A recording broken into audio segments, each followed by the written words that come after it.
যি মিয়াৰ ভোট নালাগে বুলি হুচ্চাৰ হৈছিল উত্তৰ অসমত, যি মিয়াৰ ভোট নালাগে বুলি হুচ্চাৰ হৈছিল উজনি অসমত, আৰু বহুতো কথা কৈছে, সেইখিনি কথা মই এতিয়া আপোনালোকক ক'ব খোজা নাই। আপোনালোকে বিশ্বাস নকৰিব, টান পাব। মই তেতিয়া সেইকাৰণে আপোনালোকক ছবি লৈ আহিছোঁ আজিকালি, যে কেৱল জিকিবৰ কাৰণে তেওঁ ভোজ দি তেওঁ নিৰ্বাচনী বৈতৰণি পাৰ হ'বৰ কাৰণে চেষ্টা কৰিছে। মই বাৰে বাৰে এই কথাখিনি নকওঁ, কাৰণ মই আপোনালোক এবাৰ 2001ত জিকিছোঁ, 16ত জিকিছোঁ, 6ত জিকিছোঁ, 11ত জিকিছোঁ, 16ত জিকিছোঁ, 21ত জিকিছোঁ। সেই ধৰণৰ ৰাজনীতি নকৰোঁ কাৰণেই বহু ক্ষেত্ৰত আজি বদৰুদ্দিন আজমল ডাঙৰীয়াৰ নিচিনা এটা শক্তিশালী লোককো আপোনাৰ ধৰাশায়ী কৰি আমাক গ্ৰহণ কৰিছে। মই সেইদিনাও কৈছোঁ আপোনালোকৰ যোগেদি যে লাগিলে ইলেকশ্যন হাৰি যাম, কিন্তু তেনেকুৱা ৰাজনীতি মই নকৰোঁ। আৰু মই তেওঁলোকৰ সংগঠনকে কৈছিলোঁ যে আমাৰ এই অভিযোগটো অভিযোগ নে সত্য, সেই কথাটো আপোনালোকে নিজে আহি এটা তদন্ত কৰি আপোনালোকে চাওক।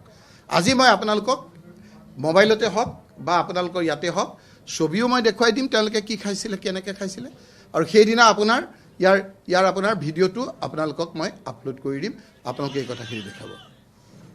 গতিকে এই কথাবিলাক তেওঁৰ যিটো বৈতৰণিটো পাৰ হ'বৰ কাৰণে যিদৰে আপোনাৰ বিভিন্ন ধৰণৰ আপোনাৰ পন্থা লৈছে, সেই কথাৰ এইটো এটা মাত্ৰ নিমিত্ত।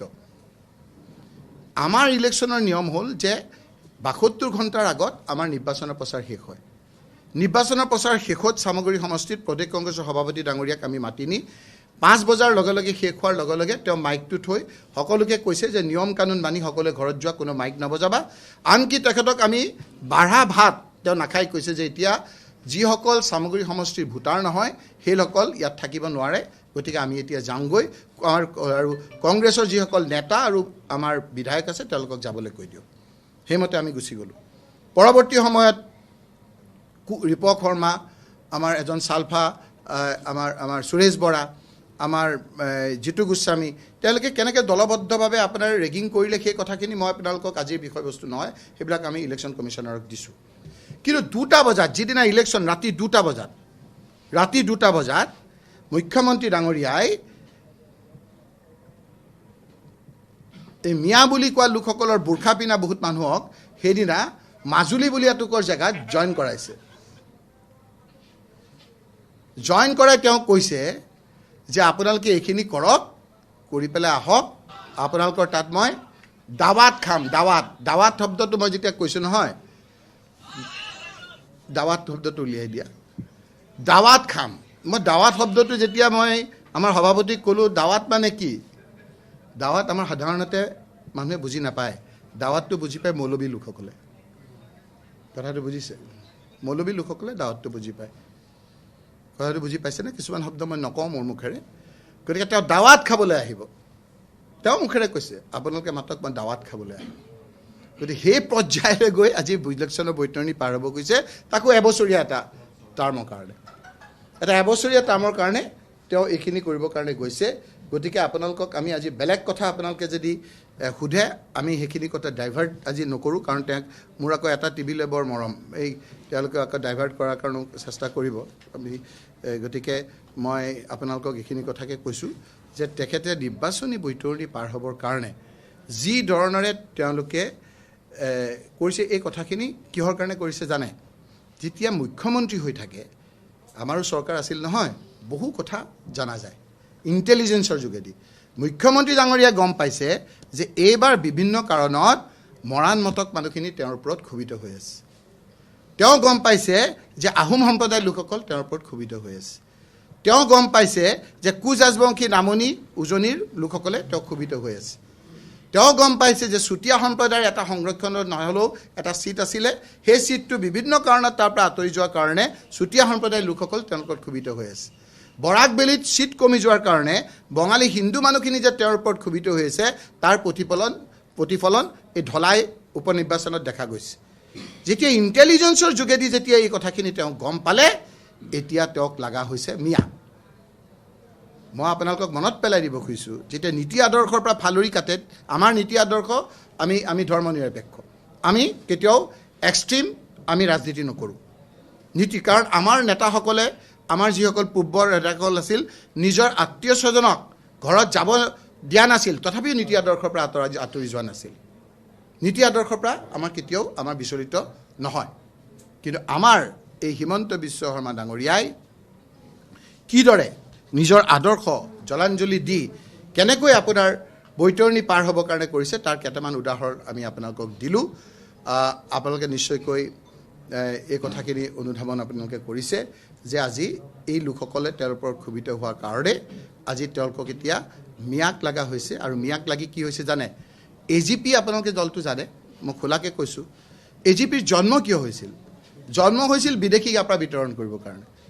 বিদেশী কোন আছিল? যে বাংলাদেশী বিদেশী আৰু বঙালী হিন্দু মানুহখিনি, এই দুটা সম্প্ৰদায়ক ইয়াৰ পৰা খেদাব লাগে বুলি আন্দোলন কৰি চুক্তি কৰি তেওঁলোকে কিন্তু চৰকাৰ কৰিছিল। ৰাইজে সমৰ্থন কৰিছিল, একদম হিয়া উৰি ভোট দিছিল, চৰকাৰ কৰিছিল। পৰৱৰ্তী সময়ত মই আপোনালোকক মনত পেলাই দিছোঁ, নিজৰ আদৰ্শৰ পৰা ফালৰি কাটি ৰূপহীত AGP জিকিছিল। সংখ্যালঘু মুছলমান থকা এলেকাত ৰূপহীত জিকিছিল। দলগাঁৱত AGP জিকিছিল। ধুবুৰী সমষ্টিৰ এটাত AGP জিকিছিল। বৰাক ভেলীৰ এজন মুছলমান লোকক একে ডাঙৰ নেতা পাতি AGP জিকিছিল। পৰৱৰ্তী সময়ত AGP ধূলিহাত হৈ গৈছিল। সকলো মানুহে তেখেতসকলক নাকচ কৰিছিল নীতি আদৰ্শৰ পৰা ফালৰি অহাৰ কাৰণে। এইবাৰ হিমন্ত বিশ্ব শৰ্মাৰ একেই ৰূপ হ'ব। তাৰ কাৰণে BJP ডুবিব, ধূলিহাত হ'ব। কাৰণ তেওঁৰ মুখতো একে ভাষা। তেওঁ বোলে এইবাৰ চামগুৰিত জিকিব, এইবাৰ তেওঁ ৰূপহীত জিকিব, এইবাৰ তেওঁ 100% 90% থকা ঢিঙত জিকিব, লাহৰীঘাটত জিকিব। কাৰণ তেওঁ ধেমাজিত হাৰিব, তেওঁ ৰঙানদীত হাৰিব, তেওঁ লখিমপুৰ হাৰিব, তেওঁ ডিব্ৰুগড় হাৰিব, তেওঁ চাবুৱা হাৰিব, তেওঁ গোলাঘাট হাৰিব, ধলাই হাৰিব, শিলচৰ হাৰিব। এইবিলাক যে হাৰিব তেওঁৰ অংকত যেতিয়া দেখিছে, এতিয়া তেওঁ কম্পেনচেট কৰিব বিচাৰিছে এইকেইটা সংখ্যালঘু মুছলমান থকা সমষ্টিকেইটাত, যিটো পৰীক্ষামূলকভাৱে এটা AGPয়ে কৰাৰ পিছত ধূলিহাত হৈ আজি AGPক নাকচ কৰিলে। হিমন্ত বিশ্ব শৰ্মাৰ নেতৃত্বত আজি BJP যে ধূলিহাত হ'ব আমাৰ মুখত নালাগে, পুৰণা মন মাৰি থকা BJPসকলৰ মুখত চাওক। তেওঁলোকে কিন্তু গম পাইছে এই উপনিৰ্বাচনত আপোনালোকৰ কথা বিষম। কাৰণ কেনেকৈ গম পাইছে? ভাৰতবৰ্ষত এতিয়া হিমন্ত বিশ্ব শৰ্মাৰ আপোনালোকে চাব, যিজন মানুহে চাৰ্টাৰ প্লেট লৈ অনবৰতে দিল্লী গৈ থাকে, এইকেইটা একদম নিমাত নিতাল হৈ আছে। কাৰণ এই হেমন্ত সোৰেন আমাৰ মুখ্যমন্ত্ৰী, এজন দলিত লোকক জেললৈ নি যিদৰে অপদস্থ কৰিলে ইলেকশ্যনৰ সময়ত, যিদৰে সস্তীয়া কথা কৈ সেই মানুহজনৰ মুখখন দেখিলে আপোনালোকে দেখিছে, তেওঁলোকক যে অপমান কৰিছিল। আজি ভাৰতবৰ্ষৰ BJPসকলৰ মুখত হ'ল যে হেমন্ত সোৰেন আৰু হিমন্ত বিশ্ব শৰ্মা, সেই দুজনৰ ছবি লৈ পেলাই BJP আৰু কংগ্ৰেছ আৰু আমাৰ এলায়েন্স পাৰ্টীয়ে আমি ঝাৰখণ্ডত গৈছিলোঁ। সম্পূৰ্ণৰূপে সেই ঝাৰখণ্ড দলিত, সেই ঝাৰখণ্ডৰ আপোনাৰ আদিবাসী লোকজনক অপমান কৰাৰ কাৰণে সম্পূৰ্ণৰূপে যিটো নাকচ কৰিলে, সেইখনৰ কাৰণে আজি হিমন্ত বিশ্ব শৰ্মা আজি অলপ ডিফেন্সিভ হৈছে। তেওঁ আজি ভাৰতবৰ্ষৰ বাকী ষ্টেটলৈ নোযোৱা হৈছে আৰু এইকেইটা জিকাটোকে তেওঁ অকণমান জীয়াই ৰাখিবলৈ বিচাৰিছে। যিটো ধলাইত আপোনাৰ তেওঁলোকে প্ৰায় হাৰু অৱস্থা। উপনিৰ্বাচনত সদায় ৰুলিং পাৰ্টি জিকে, সেইটো ইয়াৰ কথা নহয়। হিমাচল প্ৰদেশত আমি MP চব হাৰিছোঁ, কিন্তু MLA চব জিকিছোঁ। সেইটো ইমান ডাঙৰ 1 বছৰীয়া। আৰু আমাৰো এটা ভাল, আমি স্বীকাৰ কৰিছোঁ যে এবছৰ আমাৰ এবাৰ ধাক্কা খোৱাটো ভাল। আমিও যদি অলপ স্পীডত দৌৰিছিলোঁ, এই শিক্ষাটোৱে আমাক আগন্তুক দিনত আৰু এই ধেমাজি লখিমপুৰত মই আজি আকৌ কৈছোঁ, আপোনালোকৰ যিসকল অলপ পুৰণা সাংবাদিক আছে আপোনালোকে চাব, যেতিয়া মই কাৰ নাম ল'ব খোজা নাই, তেওঁ নাই আজি, যেতিয়া কংগ্ৰেছ ঘৰৰ পৰা ওলাই আহিবলৈ ভয় খাইছিল, সেই সময়ত ধেমাজি এই ৰঙা নদীৰ পৰা কংগ্ৰেছে ৰাজপথলৈ আহিছিল। তেতিয়া গুমেশ্বৰ পেগুৰ ল'ৰাই আমাৰ সুশীল পেগুহঁত আছিলে, সেই তেতিয়া ওলাইছিলোঁ আপোনাৰ সাংবাদিকৰ পৰা আদি কৰি বিভিন্নজনে আপোনাৰ চাইছিল যে কংগ্ৰেছ ৰাজপথলৈ আহিলে, কাৰণ মানুহৰ মনত তেতিয়া খুব আছিল। আজিৰ দৰে আপোনাৰ মূল্য বৃদ্ধি হৈছিল। আজিৰ তাৰিখত আপুনি কওকচোন, আজি মুখ্যমন্ত্ৰী ডাঙৰীয়াই আজিৰ তাৰিখত আকৌ 900 কোটি টকা ধাৰ লৈছে। আজিৰ তাৰিখত মানুহৰ হাহাকাৰ অৱস্থা হৈছে। সেই কথাবিলাক আজি ফালৰি কাটিবৰ কাৰণে এই ধৰণৰ কথাবিলাক কৰিছে। আজি মই ভূপেন বৰা ডাঙৰীয়াক ধন্যবাদ জনাম যে আপোনালোকক আজি এইখিনি সম্বোধন কৰিবলৈ দিছে।